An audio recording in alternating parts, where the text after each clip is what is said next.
As the polls showed the Democratic nominee Joe Biden holding a substantial lead, U.S. President Donald Trump's campaign is now trying to appeal to independent and disaffected Republican voters. Trump is warning that if the Democrats win, they will enact radical changes to American democracy. More in our next report by our broadcasting partner, Voice of America.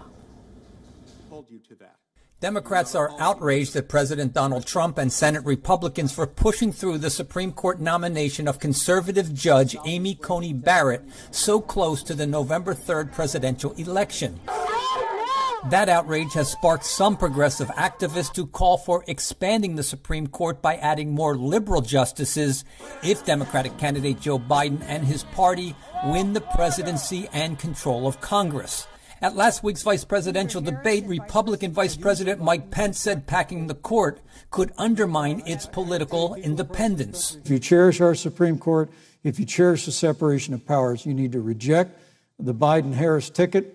Come November the 3rd, re-elect President Donald Trump, and we'll stand by that separation of powers in a 9-seat. While Biden, a political moderate, has said he is not a fan of court packing, his campaign has not rejected the idea either. When pressed at the debate with Pence, Democratic vice presidential candidate Senator Kamala Harris pushed back, accusing the Trump administration of packing the lower courts with conservative judges. And do you know that of the 50 people who President Trump appointed to the Court of Appeals for lifetime appointments, not one is black? This is what they've been doing. You want to talk about packing a court? To help a possible Biden presidency enact its agenda, former President Barack Obama recently endorsed doing away with the filibuster rule in the Senate. It requires a supermajority of 60 votes in the 100-member body to override debate and pass major legislation.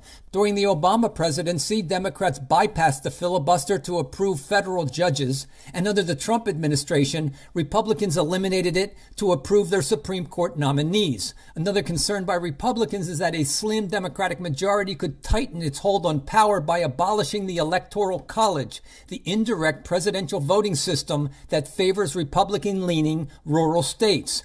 Wins in the Electoral College awarded the presidency in 2016 to Donald Trump and in 2000 to George W. Bush, even though both lost the national popular vote.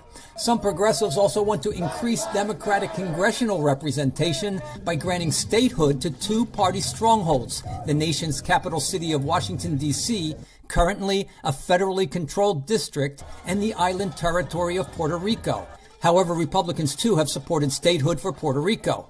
Analysts say these efforts by both parties to override opposition rather than seek compromise undermines democracy itself. In democracies that are unwinding, you see this continued escalation to where then it really attempts to become a one-party democracy. For his part, Biden continues to downplay these stronger majority rule proposals as he seeks the votes of independent and disaffected Republicans that polls indicate are increasingly supporting him.